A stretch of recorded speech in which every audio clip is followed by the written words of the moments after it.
안녕하십니까. 프레시안 박인기입니다.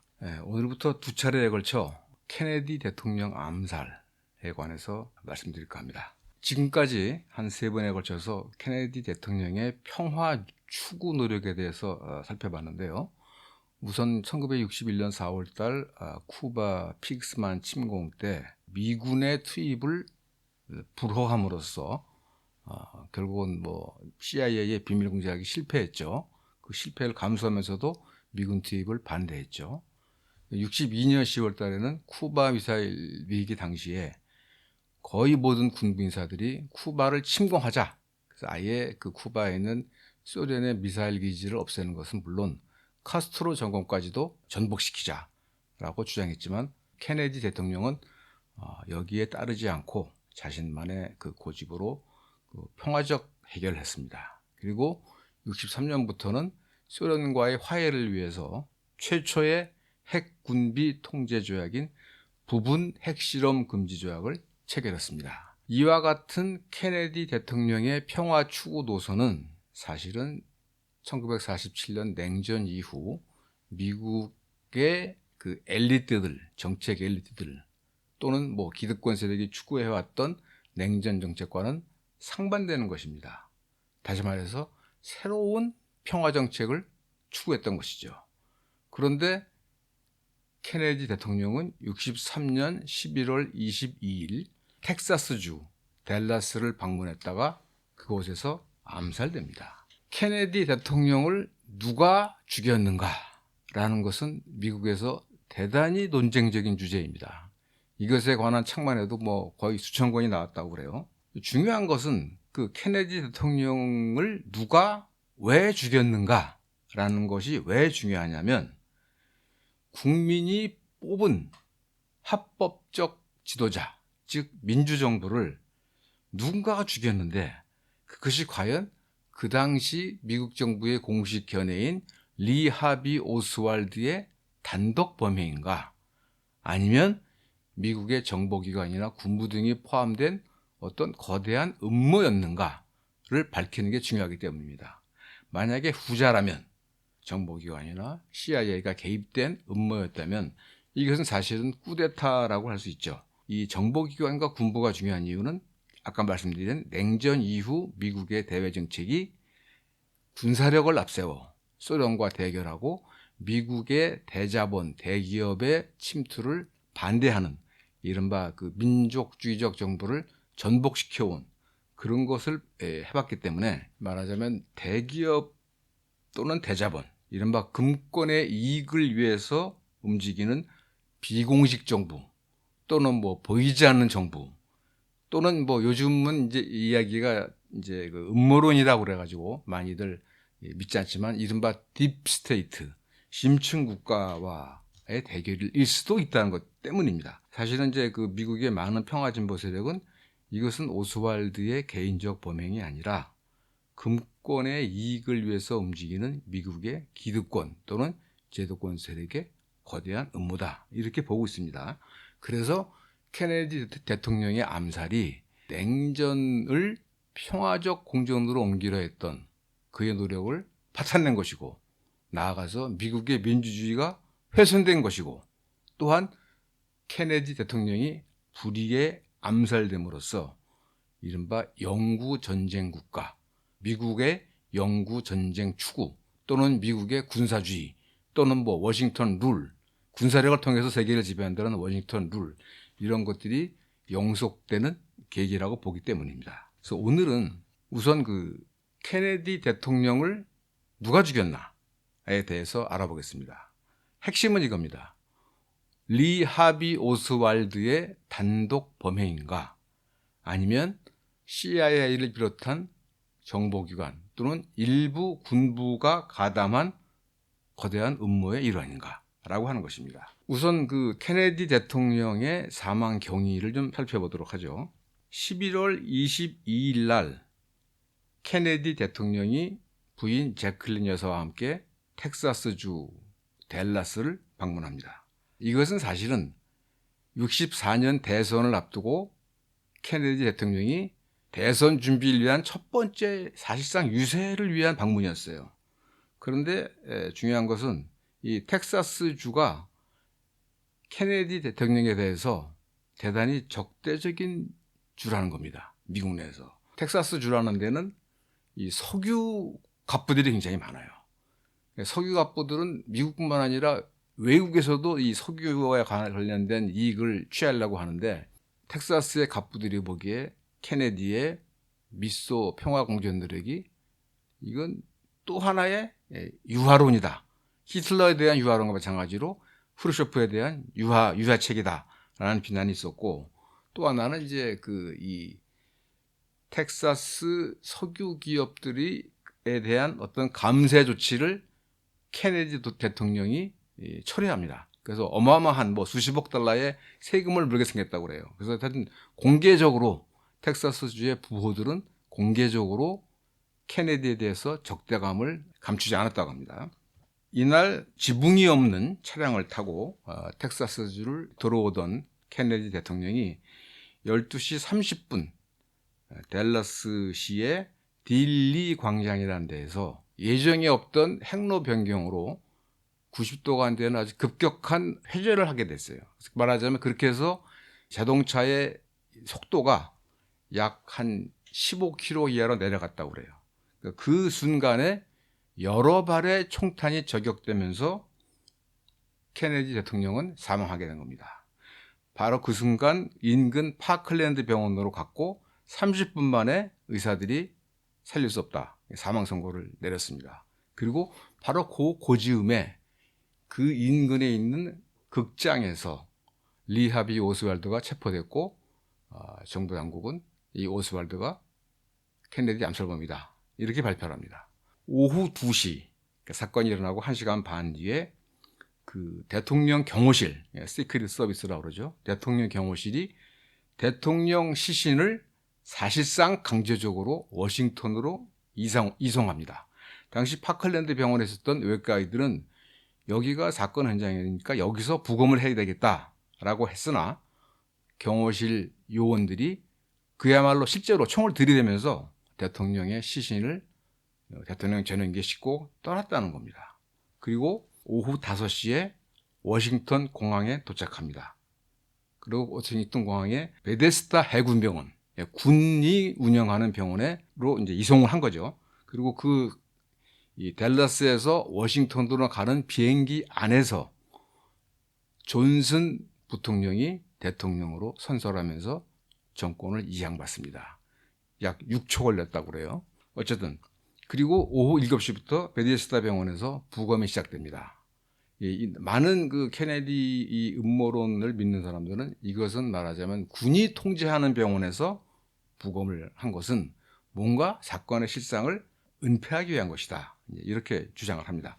어쨌든 약 한 7시간 만에 케네디 대통령은 암살됐고 존슨 부통령이 대통령을 이었고, 더 중요한 것은 사건 이틀 후인 11월 24일 댈러스 경찰서에서 신문을 받다가 감옥으로 이송되던 오스왈드가 그 댈러스 경찰서 지하실에서 잭 루비라는 사람에게 피격돼서 사망됩니다. 그 장면이 텔레비전에 그대로 생방송됐다고 그래요. 오스왈드가 사망했다는 것이 중요한 이유는 뭐냐면 그의 재판 과정을 통해서 오스왈드가 어떤 동기로 어떤 준비를 해서 어떻게 케네디를 죽였는가를 검증하다 보면 오스왈드가 단독 범행인가 아닌가가 드러날 텐데 죽여버렸어요. 그러니까 사건의 진상을 파헤치기가 사실상 불가능하게 된 거죠. 이날 오스왈드가 죽으니까 에드가 후버 FBI 국장은 이제 우리는 오스왈드가 진짜 암살범임을 대중들에게 설득할 수 있게 됐다라고 성급한 결론을 내렸다고 그래요. 댈러스 시경국장도 이것으로 사건 끝났다, 범인은 오스왈드다, 단독범이다, 이렇게 말했다고 합니다. 그리고 사건 일주일 후인 11월 29일 케네디 암살 진상규명위원회가 구성됩니다. 원래 이 암살 진상규명위원회는 사실상 의회가 하는 게 맞습니다. 왜냐하면 존슨 대통령은 어떻게 보면 케네디 암살의 수혜자이기 때문이에요. 그리고 뒷날 밝혀진 바에 따르면 케네디 대통령이 재선 준비를 하면서 존슨을 러닝메이트로 삼지 않겠다라고 이미 결정을 했다고 합니다. 약 한 열흘 전쯤에. 사실 존슨 대통령은 텍사스 출신이에요. 그리고 케네디 대통령과는 다르게 정보기관이나 군부와 굉장히 가까웠다고 합니다. 그 당시 케네디 대통령의 측근들은 The Best and Brightest라고 해서 주로 보스턴을 비롯한 하버드 대학에 나온 아주 그 똑똑한 젊은 사람들로 채워져 있었고, 존슨 대통령은 그야말로 개밥의 도토리처럼 어울리지 못했다고 그래요. 그래서 일각에서는 케네디 대통령은 재선을 하고 아마 그 다음은 동생인 로버트 케네디가 물려받을 것이다, 뭐 이런 얘기까지 나올 정도였다고 그래요. 어쨌든 그 케네디 암살로 인해서 수혜를 입은 존슨이 주도해서 케네디 암살 진상 규명위원회를 만듭니다. 그러니까 일명 이게 워런 위원회인데, 왜 워런 위원회냐면 위원장이 대법관인 얼 워렌이라는 사람이 위원장을 맡았기 때문입니다. 워렌 위원회는 총 7명으로 구성되어 있는데, 대법관 얼 워렌을 비롯해서 전 CIA 국장인 알렌 덜레스, 그리고 이 미국 기득권 세력에서 항상 미스터 체어맨, 의장으로 불렸던 존 맥클로이, 그리고 상원의원 2명, 하원의원 2명, 이렇게 구성되어 있는데, 실제로 이 얼 워렌 위원회를 실제로 주도한 사람은 알렌 덜레스하고 존 맥클로이하고 하원의원 중 한 명인 제랄드 포드라고 합니다. 그런데 이상하지 않습니까? 알렌 덜레스는 픽스만 침공 실패의 여파로 케네디 대통령에 의해서 해임된 사람입니다. 그리고 케네디 대통령에 대한 적대감을 결코 숨기지 않았다고 그래요. 존 맥클로이는 알렌 덜레스를 비롯한 CIA가 말하자면 봉사했던 그 금권 세력의 말하자면 우두머리라고 할 수 있는 사람이에요. 또 하나는 포드라는 사람인데, 이 포드라는 사람은 그 당시에도 이미 미국 의회에서 CIA와 가장 가까운 의원이다 라는 평가를 받은 사람이에요. 그런데 이 덜레스, 존 맥클로이, 제랄드 포드가 워렌 위원회를 주도합니다. 뭔가 그래서 많은 사람들이 얘기가 미국에서 일어난 뭐 9.11이라든가 뭐 여러 가지 좀 그 의문이 많은 사건들에 관해서 생기는 위원회들은 사건의 진상을 규명하기보다는 사건의 진상을 은폐하기 위해서 만들어진 경우가 많다, 이런 평가가 있습니다. 어쨌든 이 워렌 위원회는 약 10개월의 조사 끝에 1964년 9월 24일 날 보고서를 발표합니다. 그 결론은 뭐냐? 뭐 뻔한 것이죠. 리 하비 오스왈드의 단독 범행이다. 리 하비 오스왈드는 뭐 불우한 가정에서 태어나 일찍이 10대 해병에 들어갔고 약 2년간 소련에 가서 망명생활을 했다가 러시아인 아내를 데리고 들어왔고, 그 뉴올리안스에서 활동하면서 쿠바의 지도자인 친카스트로 운동, 반카스트로 운동을 했던 좀 약간 의문의 인물입니다. 어쨌든 이 워렌 위원회 보고서의 결론은 리 하비 오스왈드의 단독 범행이고, 케네디가 타고 간 차량의 뒤쪽에 있는 텍사스 교과서 창고 건물 5층에서 3발을 저격했는데, 한 발은 빗나갔고 2발은 케네디 대통령과 케네디 대통령 앞자리에 앉았던 존 커널리 텍사스 주사에게 여러 상처를 입혔고, 마지막 3번째 발이 케네디 대통령의 머리 뒤통수 쪽을 가격함으로써 완전히 뇌가 함몰되어서 죽었다, 이렇게 결론을 내렸습니다. 그 당시에도 워렌 위원회 보고서의 진위에 대해서는 의문이 많았다고 그래요. 뭐 예컨대 워렌 위원회의 위원 중 한 명이었던 리차드 비셋이라고 조지아주 상원의원이 있는데, 이 사람은 워렌 위원회 보고서가 나오니까 지역구 주민들이 서명을 해주세요 했더니 나는 서명 안 하겠어 라고 했다고 합니다. 못 믿겠다, 이런 얘기죠. 또 뭐 그 당시에 그 아프리카 가나의 유명한 그 독립운동가이자 지도자가 있는데, 은쿠르만하고, 그분에게 미국 대사가 그 워렌 위원회 보고서를 이제 주려고 하니까 딱 한마디로, 야, 이거 은폐용인데 내가 뭐 알아봤냐, 안 봐, 뭐 이 정도였다고 합니다. 그러니까 믿기가 어려운 거죠. 왜냐하면 그 이른바 워렌 위원회 보고서에서 그 2번째 그 탄환, 그것을 보면 케네디 대통령의 뒤쪽 몸으로 들어가서 뭐 여러 번 꺾이고 해서 뭐 존 코널리 주지사도 뭐 이 팔뚝하고 몸통에 상처를 입었는데 하여튼 뭐 막 여러 번 꺾여가지고 두 사람에게 상처를 입힌 건 나와 있어요. 그래서 이거는 매직 bullet이다. 마법의 탄환이다. 어떻게 총알 하나가 그렇게 여러 가지 막 여러 상처를 입힐 수가 있느냐 해서 그 당시에도 굉장히 논란이 많았는데 어쨌든 이 보고서가 나오고 나서 상당한 여러 사람들이 의문을 제기하기 시작했고 1966년부터가 되면 실제로 워렌 위원회 보고서의 그 결론이 맞냐라고 하는 저서들이 출간되기 시작합니다. 그리고 급기야는 1967년에 뉴올리언스에 있는 연방검사 짐 게리슨이라는 연방검사가 케네디 암살 사건을 형사사건이다. 이거는 음모에 의한 살인으로 볼 수 있다라고 해서 수사를 시작합니다. 이것은 미국의 사법기관이 케네디 암살에 대해서 실제 수사를 한 최초이자 유일한 사례입니다. 이 짐 게리슨은 워렌 보고서 전체를 다 읽어보고 그러니까 본문만 약 900쪽이 되고 이 뭐 여러 가지 보고서 또 목격자들의 증언 이것을 합친 부록이 26권이에요. 이걸 다 읽어본 다음에 이거는 오스왈드의 단독 범행일 수가 없다. 그리고 워렌 위원회 보고서에 따른다면 오스왈드가 케네디가 탑승한 차량의 뒤쪽에 그 건물 위층에서 사격했다고 하는데 그것도 이상하다라고 해서 수사를 합니다. 그래서 게리슨 검사가 확인한 내용은 뭐냐면 워렌 위원회가 발표한 보고서와 실상과의 차이점 그리고 의문점은 뭐냐.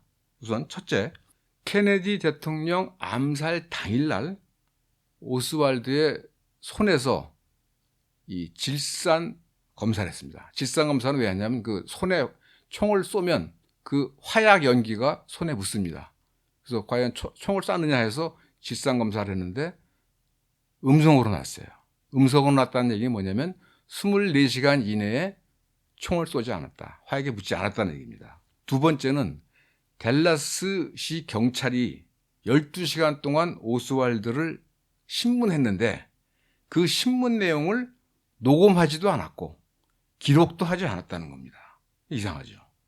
또 암살에 사용됐다는 이탈리아제 소총이 있어요. 만리허 카르카노라는 건데 이게 좀 굉장히 엉성한 총이고 23년이나 된 총이래요. 근데 뭐 그 총으로 맞히기도 없지만 중요한 것은 이 총에서 오스왈드의 지문이 발견되지 않았다는 겁니다. 굉장히 이상하지 않습니까? 결정적으로 중요한 것은 뭐냐면 그 당시 케네디가 그 댈러스 시내를 주행할 때 그 앞쪽에서 그 케네디 차량을 바라보던 목격자들이 거기가 이제 잔디 언덕이에요. 잔디가 있는 언덕인데 그쪽에서도 그러니까 정면에서도 케네디가 타는 차량이 진행하는 정면 쪽에서도 여러 발의 총알이 발사됐다. 화약 냄새를 맡았다라는 목격자의 증언이 있었다는 겁니다. 그 증언한 목격자의 숫자가 51명이에요. 50명이 넘습니다. 특히 당시에 아브라함 자프르더라는 아마추어 사진가가 피격 당시를 동영상으로 촬영한 영상본이 있었어요. 촬영을 했어요. 그러니까 이 촬영본을 FBI가 워렌 위원회에 제출했지만 워렌 위원회는 그 존재를 밝히지 않았습니다. 5년간 은폐된 거예요. 게리슨 검사는 법원의 제출 명령을 받아서 이 자프르더가 촬영한 동영상을 뉴올리언스 법정에서 상영했습니다. 그리고 짐 게리슨의 결론은 뭐냐면 나는 사건 당일 오스왈드가 단 한 발의 총알도 발사하지 않았다고 확신한다. 이렇게 얘기를 합니다. 오스왈드는 범인이 아니란 얘기죠. 당시 이 동영상을 살펴본 캔사스 대학의 범죄학 전문가도 총격은 후방에서뿐만 아니라 전방에서도 있었다. 다시 말해서 케네디 암살범은 오스왈드 한 명일 수가 없다. 2명 이상이 있다라고 증언을 했다고 그래요.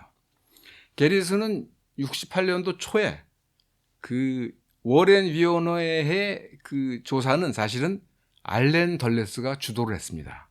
그리고 이제 진날 밝혀진 거지만 알렌 덜레스의 목적은 뭐냐면 CIA 개입을 최대한 막는 거였다고 그래요. 막는 거였다고 그래요. 그래서 짐 게리슨 검사는 알렌 덜레스를 뉴올리안스 지검으로 소환해서 신문을 하라 그랬어요. 소환 명령서를 보냈습니다. 그러나 미국 정계를 십몇 년간 움직여온 알렌 덜레스를 소환하기는 굉장히 어려웠죠. 법무장관이 게리슨 검사에게 야 나는 그 소환 안 할 거야. 결국 소환이 안 됐습니다. 이거는 이제 그걸로 끝났어요 사실은. 그러니까 게리슨 검사는 뭐 굉장히 나름대로 수사를 했지만 암살범이 오스왈드 이외에 또 있다는 것까지를 밝혀내고 뭐 누구를 기소하거나 뭐 그런 최종적인 결론에 이르지는 못한 거죠. 그러니까 말하자면 상당한 사건의 진상을 규명을 했으나 끝까지 규명을 못한 겁니다. 그리고 나서 1991년도에 올리버 스톤 감독이 JFK라는 영화를 개봉해요. 이 올리버 스톤 감독이라는 사람이 참 어떻게 보면 좀 재밌다 그런 표현은 뭐하고 하여튼 대단한 사람인데 어린 나이에 베트남 전쟁에 참전했다가 자원해서 이게 뭐 정부가 설명한 자유와 민주주의를 위한 전쟁이 아니구나라고 해서 말하자면 체제의 비판자로 돌아섰고 플래툰이라는 영화, 베트남 전쟁의 실상을 밝힌 영화로서 입지를 굳혔고 그 뒤에 뭐 오스카상도 많이 받고 뭐 하여튼 굉장히 비판적인 사람입니다. 그래서 뭐 미국 알려지지 않은 미국 현대사라고 하는 책도 내고 굉장히 비판적인 인물인데 이 사람이 이 짐 게리슨 검사의 이 수사 내용을 가지고 약 3시간짜리 영화를 만들어서 개봉을 합니다. 그리고 여기에는 이제 약간 그 당시의 상황과 관련된 올리버 스톤의 뭐 상상력이랄까 추정이 가미된 건데 어쨌든 올리버 스톤의 결론은 뭐냐면 케네디 암살에 FBI와 CIA의 일부 분자들이 가담했을 것으로 본다. 케네디는 베트남, 쿠바와의 전쟁을 원하지 않았고 미국의 대외 정책을 급격하게 변화시키려 했다는 이유로 아이젠하워 대통령이 퇴임 시 경고했던 군산 복합체에 의해 살해된 것으로 생각한다. 이렇게 말했다고 합니다. 뭐 이거 만들어 놓고 나서도 엄청난 협박에 시달렸다고 그래요. 올리버 스톤 감독도. 이 JFK가 개봉되자 그 다음 해에 케네디 대통령의 시신이 처음 도착했던 댈러스 파클랜드 병원의 외과 의사인 찰스 크레인쇼라는 사람이 그 당시의 상황에 관한 책을 발표합니다. 그 책 이름은 JFK 침묵의 공모라는 책입니다. 그러니까 원래 이 사람들은 자기네들이 부검을 하려 했으나 대통령 경호실의 강압에 의해서 말하자면 탈취되다시피 했는데 시신을 이 찰스 크레인쇼에 따르면 당시 자기네들이 케네디 시신을 직접 봤는데 케네디는 정면에서 2발, 그러니까 한 발은 목, 다른 한 발은 머리 오른쪽에 맞았다. 그래서 오른쪽 뇌가 함몰된 것이다. 라고 하면서 그렇게 증언을 합니다. 물론 이제 부검을 한 건 아니죠. 이제 본 것뿐이죠. 어쨌든. 그런데 63년도의 암살 사건을 30년 가까이 지난 92년도에 와서야 밝힌 이유, 그동안 침묵을 지킨 이유에 대해서 이 크렌쇼라는 의사는 현직 대통령도 죽인 거대한 세력이 있다면 의사 한 명쯤이야 그거 뭐 쉽게 죽이지 않겠냐 해서 겁이 났다. 너무나도 겁이 났다. 라고 얘기를 합니다. 이거는 사실은 그 당시에 어떤 미국의 분위기를 보이는 건데 아서 슐레진저라고 뭐 케네디라는 원탁의 기사들의 궁정 역사가다라고 해서 뭐 굉장한 지식인이고 역사가지만 케네디의 측근이었던 아서 슐레진저라는 사람이 있는데 이 사람 이제 케네디가 죽은 다음에 뭐 천일내 사우전 데이즈라고 해서 케네디 정부 천일을 뭐 책으로 내기도 하고 그래서 베스트셀러가 됐고 뭐 로버트 케네디에서도 책을 쓴 사람인데 이 사람도 이 케네디 이 암살 사건의 실상에 대해서는 아무런 말도 못했다고 그래요.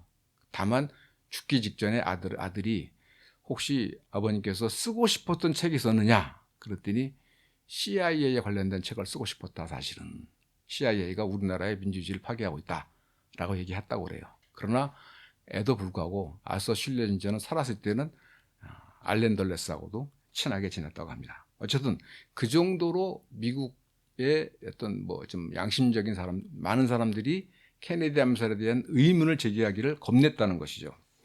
어쨌든 이 찰스 크렌쇼라는 외과 의사는 워렌 보고서는 이거 동화 같은 얘기다. 이건 미국인들의 지능에 대한 모욕이다. 그리고 자기가 보기에 이것은 정부 내 인사가 현직 대통령을 암살한 것이고 이것은 쿠데타다라고 말했다고 합니다.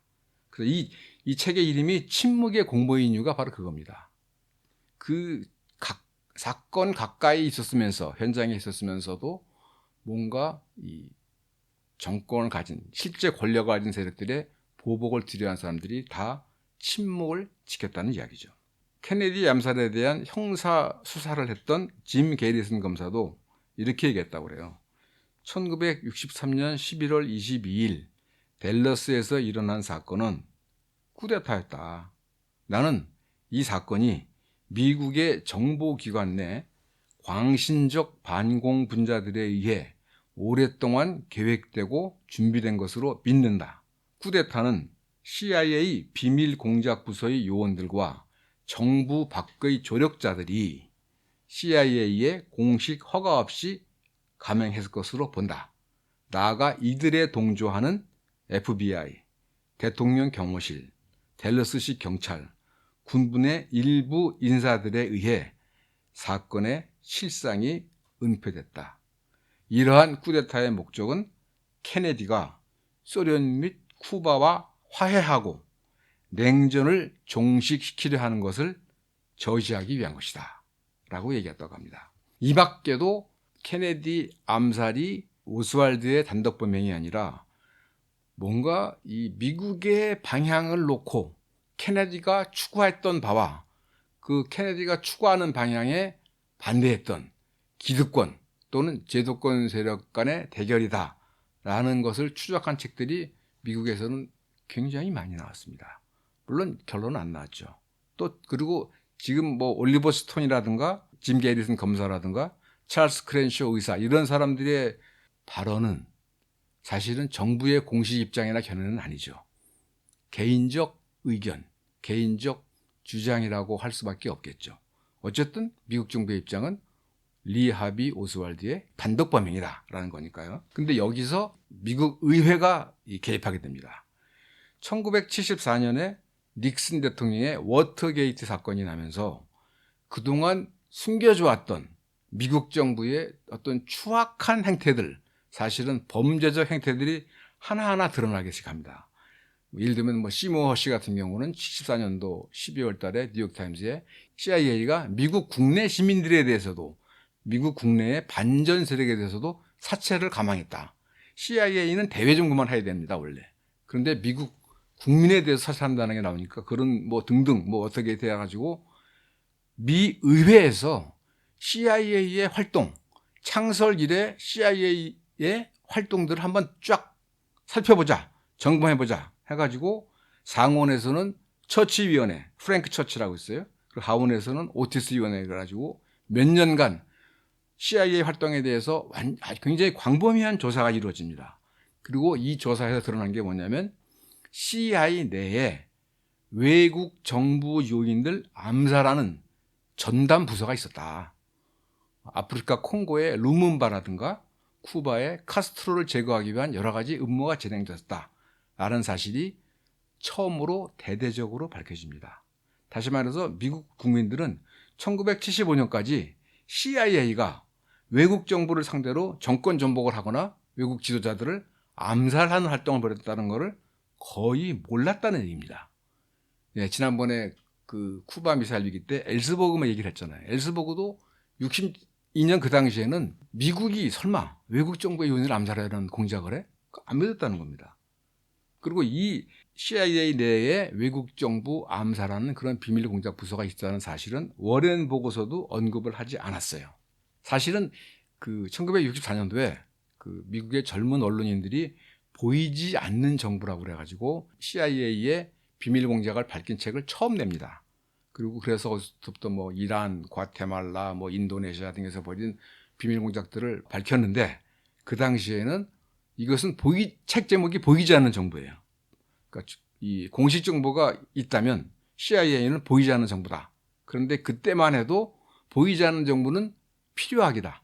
쉽게 말하면 나쁘지만 필요하다. 왜? 소련 공산주의의 세계 정복을 막기 위해서는 뭐 이런 논조로 책을 냈는데 그런 책으로 일반인 국민들에게 많이 알려지지는 못하는 거죠.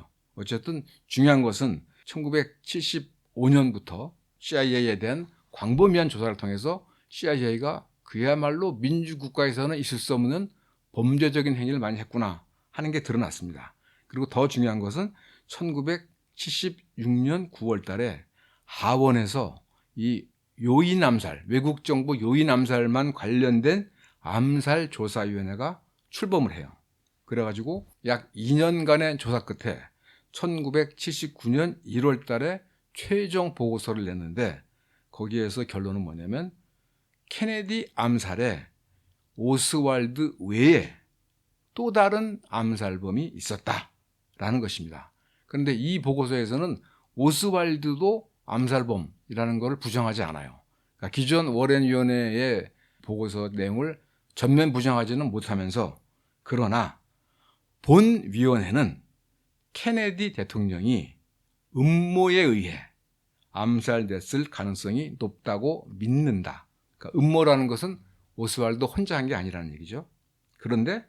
그러나 또 다른 암살범이 누구인지 음모의 범위가 어느 정도까지인지는 밝혀낼 수 없었다라고 결론을 냈습니다. 다시 말하면 적어도 의회에서 케네디 암살이 오스왈드의 단독 범행이 아니라는 점만은 확인을 해준 것이죠. 이 부분이 이제 중요한 것이죠. 그리고 그대로도 뭐 굉장히 많은 관련된 책들이 나오고 있습니다. 중요한 것은 이처럼 1966년부터 이 워렌 위원회의 보고서, 케네디는 오스왈드라는 어떤 뭐 또라이, 이상한 놈에 의해서 살해된 것이다 라는 그 보고서에 대해서 계속 의문을 제기하니까 CIA가 굉장히 좀 초조해지기 시작합니다. 그래서 1967년 초부터 대응을 시작해요.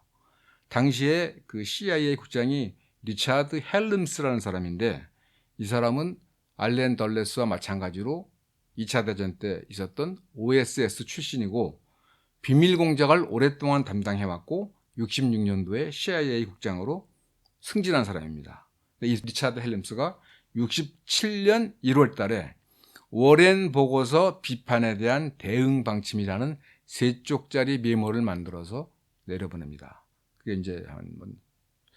그게 몇십 년 뒤에 비밀 해제가 돼서 공개가 됐죠. 이제 인터넷에서 볼 수 있다고 그래요. 근데 그 당시에 여론조사에서 미국 국민 46%가 케네디 암살은 오스왈드의 단독 범행이 아니다라고 믿고 있다고 드러났다고 합니다. 이런 어떤 그런 여론 동향에 대해서 워렌 보고서 비판에 대한 대응 방침이라는 이 메모에서는 뭐라고 그러냐면 이러한 여론 동향은 미국 정부와 우리 조직, 즉 CIA에게 심각한 우려사항이다. 이러한 불신, 케네디 암살의 진상에 대한 미국 국민들의 불신이 해외로 퍼져나가지 않도록 정치가와 언론인 등 상류 계층과 활발한 접촉을 통해 워렌 보고서가 철저한 조사의 산물이며 비판자들의 비판은 근거가 없는 것임을 설득시켜야 한다라고 했다고 그래요. 사실 CIA의 공작 중에는 국내 언론, 미국 국내 언론을 위한 공작도 있습니다. 워터게이트 사건을 파헤친 칼 번스타인이 파헤친 것인데 모킹버드, 오퍼레이션 모킹버드, 그러니까 앵무새 작전이라고 그래가지고 미국의 유력 신문들에 대해서 뭐 돈으로 매수하거나 뭐 CIA 의견을 제시하거나 해서 거의 모든 제도권 언론들을 CIA 편으로 끌어들였어요, 사실. 그 CIA에 대해서 비판적인 언론은 거의 없었다고 보면 됩니다. 아주 작은 언론들 아니면은. 그러면서 이제 이 워렌 보고서 비판에 대한 대응 방침의 핵심이 뭐냐면 이것을 근거 없는 음모론으로 몰아야 된다. 컨스피러시 티오리라는 게 이때부터 믿지 못할 근거 없는 주장이라는 것으로 미국에는 각인되기 시작해요. 그러면서 뭐라 그러냐면 케네디 암살에 대한 모든 음모론은 다음과 같은 이유에서 거부돼야 한다. 첫째, 이 음모론은 공산주의자들이 만들어내고 퍼뜨린 것이다. 이 음모론은 사실에 근거한 것이 아니라 그들의 선견에 의해서 만들어진 것이다. 그리고 이 음모론은 다른 정치적, 경제적 목적을 위해서 왜곡, 날조된 것이다. 그리고 부정확한 사실에 근거한 것이다. 마지막으로는 거대한 그런 음모가 어떻게 안 밝혀지겠냐. 시간이 지나면 밝혀지게 돼 있다. 라는 식의 그 논리로다가 이 음모론은 이 근거 없는 것이다. 라는 것을 이 미국의 언론들, 제도권 언론들의 도움을 받아서 쫙 퍼뜨립니다. 그 결과 9.11 테러, 2001년 일어난 9.11 테러도 대단히 많은 의문이 있는데 그것도 그냥 음모론. 하면 이제 음모론. 이건 못 믿을 거지. 미국에서는 음모론. 그러면 많은 사람들이 이건 못 믿을 얘기야. 라고 생각합니다. 그리고 또 뭐 딥스테이트 이런 말도 나오면 그 말도 안 되는 소리 하지 마. 이런 것들이 미국 국민들의 일반적 정서라고 그래요. 하지만 음모는 반드시 있습니다. 역사상. 우리 같은 경우는 12.12 군사반란 다 음모의 결과 아닙니까? 결국은 그거 다 밝혀졌죠, 물론. 그러나 케네디 만사는 아직 다 밝히지 않았지만, 그런데 CIA가 음모론이라는 어떤 그런 음모론은 가짜야. 음모론 자체가 음모야. 라는 식의 이 인식을 퍼뜨린 것은 그럼으로써 정부의 공식 견해에 대한 정당한 의문 제기조차도 그거는 사상범죄야. 그런 생각하면 안 돼. 정부 말을 믿어. 이런 풍토를 만들어냈다는 것이죠. 어쨌든 지금까지 말씀드린 걸로 보면 케네디 암살은 오스왈드의 단독 범행은 분명 아닙니다. 아마도 체포 당시에 오스왈드 자체가 나는 봉이야 라는 말을 했다는데, 봉이라는 건 뭐냐면 애꿎은 희생자라는 거죠. 그러니까 오스왈드는 분명히 아닐 가능성이 높습니다. 그리고 굉장히 많은 관련된 저서들이 나오는데 이런 케네디에 대한 그런 세미나도 많고 굉장히 하여튼 미국에서는 굉장히 이게 논쟁적인 주제입니다. 그래서 원래는 2017년도를 기해서 케네디 암살과 관련된 모든 정부 비밀 문서를 공개하겠다라고 했었습니다. 그게 언제인지 모르는데 그런 약속이 있었대요. 그런데 2017년이 되자 CIA에서 국가 안보를 이유로 다 공개하는 것은 바람직하지 않다. 해서 트럼프도 이를 받아들였고 해서 아직도 케네디 암살에 대한 많은 비밀들이 정부 기밀 속에 묻혀 있다고 합니다. 제가 이 방송을 시작하면서 이제 오늘은 누가 케네디를 죽였는가 말씀드린다고 했는데 일단 결론은 하여튼 오스왈드 단독 범행은 아니다. 그리고 뭔가 거대한 음모가 있을 것이다 라는 것인데, 잠정적으로 말씀을 드린다면 케네디 암살이 오스왈드의 개인 범행이 아니고 거대한 음모의 결과라면 누가 그것을 주도했을까? 여기에 대해서 지금 미국의 많은 작가들이 얘기하는 것은 알렌 덜레스 전 CIA 국장이 주도했다. 그리고 알렌 덜레스는 미국의 기득권 세력, 핵심은 금권이죠. 대기업, 대자본. 알렌 덜레스 전 CIA 국장이 주도한 기득권 세력의 민주정부, 케네디 민주정부에 대한 사실상의 반란이었다. 왜?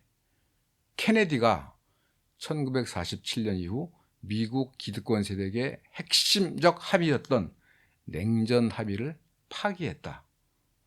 그 냉전 합의란 것은 무엇이냐? 미국의 대기업 대자본의 이익 증진이 곧 미국의 안전보장의 핵심이자 그것이 미국의 국익이다. 이를 위해서는 압도적 군사력으로 소련을 견제하고 그리고 미국 대기업의 진출과 침투에 저항하는 제3세계 국가들을 굴복시키는 것, 이게 미국 안보정책의 핵심이다. 이게 미국 냉전에 임하는 미국 제도권의 합의다. 그런데 미국은 그것에서 벗어나서 소련과의 평화공전, 화해를 추구했고, 게다가 쿠바나 이집트의 독자 노선에 대해서도 상당히 동정적인 태도를 가졌다. 이것은 미국의 기득권 세력, 금권 세력에 대한 도전이다. 고로 제거할 수밖에 없었다라는 게 미국 내 평화 진보 세력들의 추론 내지는 주장입니다. 다음 시간에는 그래서 거기서부터 이제 그러면 그 알렌 덜레스가 전면에 나선 그 금권 세력 그건 도대체 뭐냐? 이게 바로 보이지 않는 정부다. 또는 딥스테이트다. 심층 국가다. 근데 실제로 60년대 이후 미국의 대외 정책은 공식적인 보이는 정부보다는 비공식적이고 보이지 않는 심층 국가, 딥스테이트가 이끌어왔다. 그리고 그 과정이 60년 케네디 등극부터 80년에 레이건이 취임할 때까지 약 20년간 미국 내부에서 말하자면 합법적 민주정부 대 비합법적 비밀정부 간의 대결했다라고 보는 의견들이 많습니다. 다음에는 그래서 알렌 덜레스 CIA 국장이 어떻게 케네디 암살을 주도하게 됐는가. 물론 이것은 확정적 증거는 있을 수가 없습니다. 그걸 뭐 문서로 남길 수가 없겠죠. 어쨌든 그 부분에 대해서 다음번에 말씀드리도록 하겠습니다. 오늘 얘기는 여기서 그치겠습니다. 지금까지 들어주셔서 감사합니다.